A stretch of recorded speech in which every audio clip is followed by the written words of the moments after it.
안녕하세요. 하루 필수 말씀 충전 하필 큐티 조종환입니다. 오늘 함께 나눌 하나님 말씀은 신명기 18장 1절에서 14절까지 말씀입니다.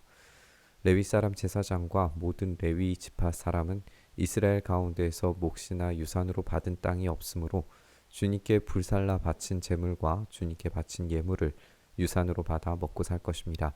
그들이 그 결의 가운데에서 차지할 유산이 없다는 것은 주님께서 그들에게 말씀하신 대로 주님께서 친히 그들의 유산이기 때문입니다. 레위인들은 오로지 하나님께 바친 예물만이 살아갈 수 있는 원동력이었습니다. 오로지 하나님만이 그들의 유산이 되어 주십니다. 다시 말해서 그들의 생업을 책임지는 것은 이스라엘의 나머지 지파들이 얼마나 하나님을 예배하고 섬기느냐, 얼마나 신실하느냐에 따라 달려 있는 거죠. 그런데 그것을 받는 레위인들은 이 선후 관계가 절대 역전되어서는 안 된다는 사실을 기억해야 됩니다. 그들이 받을 것은 오로지 하나님께로부터만 와야 된다라고 하는 사실을 잊어버리면 안 된다는 거예요. 만약에 그렇지 않고 자신들이 스스로 사사롭게 이 자신의 직분을 팔아 넘기듯이 행동한다면 그 땅의 오염은 소돔과 고모라처럼 되고 말 것이다라는 걸 그들은 예상을 해야 됩니다. 그 예시를 우리는 사사기에서 직접 발견할 수 있습니다. 백성이 소나 양을 제물로 바칠 때에 제사장이 그들에게서 받을 몫이 있는데 앞다리와 턱과 위는 제사장에게 주어야 합니다. 또 처음 거둔 곡식과 포도주와 기름과 처음 깎은 양털도 제사장에게 주어야 합니다.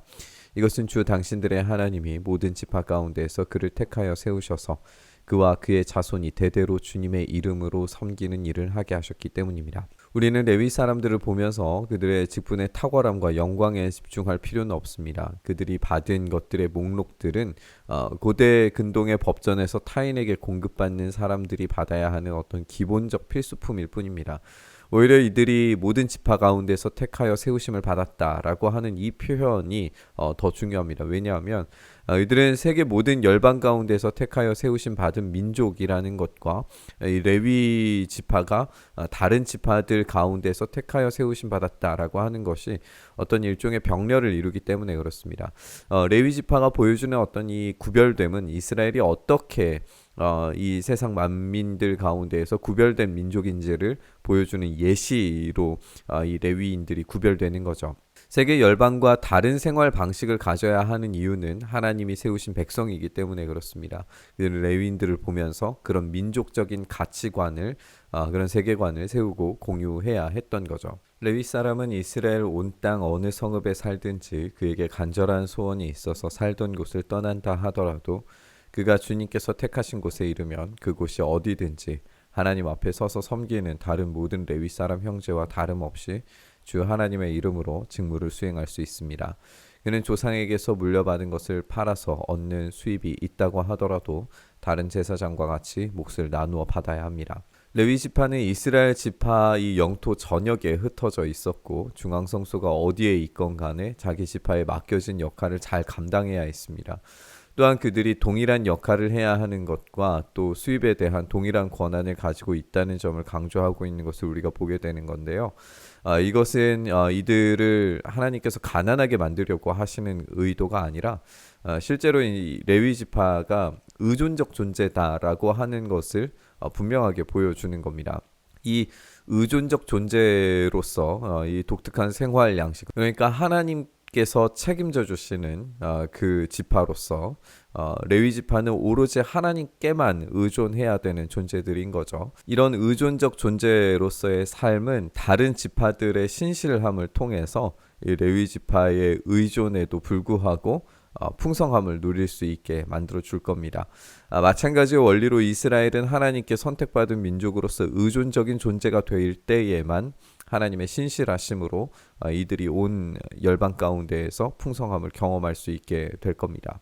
당신들은 주 당신들의 하나님이 당신들에게 주시는 땅에 들어가거든 그곳에 사는 민족들이 하는 역겨운 일들을 본받지 마십시오. 당신들 가운데서 자기 아들이나 딸을 불 가운데로 지나가게 하는 사람과 점쟁이와 복술가와 요술객과 무당과 주문을 외우는 사람과 귀신을 불러 물어보는 사람과 박수와 혼백에게 물어보는 사람이 있어서는 안 됩니다. 이런 일을 하는 사람은 모두 주님께서 미워하십니다. 주 당신들의 하나님은 이런 역겨운 일 때문에 당신들 앞에서 그들을 몰아내시는 것입니다.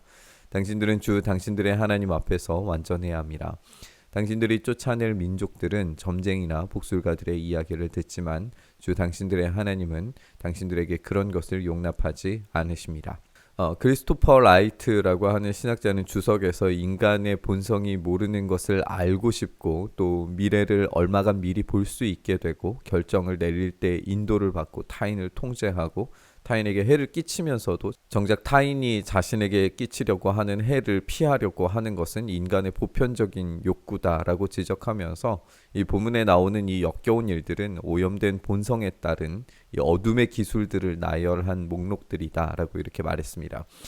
이 역겨운 목록들이 하나님께서 그들을 몰아내시는 이유라고 설명하는 것도 우리가 읽게 되는데요.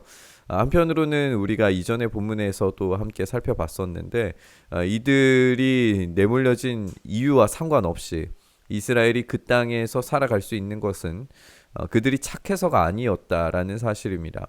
이것은 전적으로 하나님의 통치와 관련된 내용이라는 것을 인식해야 됩니다.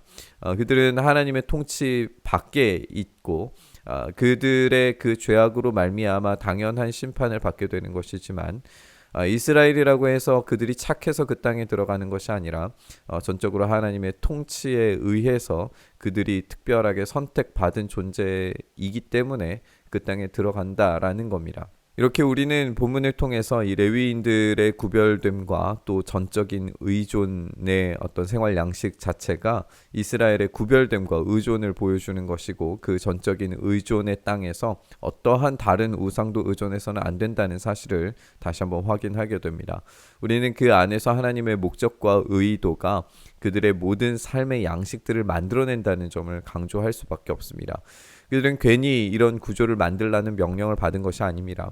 그들의 정체성을 기억하고 구현해내고 또 실천함으로써 그들의 삶 전체가 하나님의 구원과 정체성을 경험하길 원하시는 거죠. 우리는 우리 구원의 놀라운 은혜를 어떻게 우리 삶의 영역에서 구현할까를 고민하게 됩니다.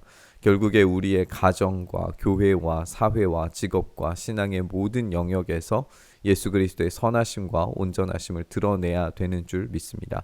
그 구원의 놀라운 은혜와 그리스도인으로서의 정체성을 온전히 우리의 삶에 구현해내기를 바라고 소망하면서 우리 묵상의 자리로 나아가시죠. 주님, 그렇게 우리를 거룩한 존재로 부르셨기에 우리가 거룩한 존재로 살아갈 수 있는 힘과 실력 더하여 주시옵소서. 그렇게 우리의 삶이 하나님께 구별된 존재, 또 전적으로 의존된 존재가 되어서 주님께서 택하신 왕같은 제사장으로서의 역할들을 우리가 온전히 감당할 수 있도록 주여 그런 삶의 체계와 실력이 우리에게 있도록 은혜 더하여 주시옵소서. 일행하시길 소망하며 우리 주님 예수님 이름으로 기도드리옵나이다. 아멘.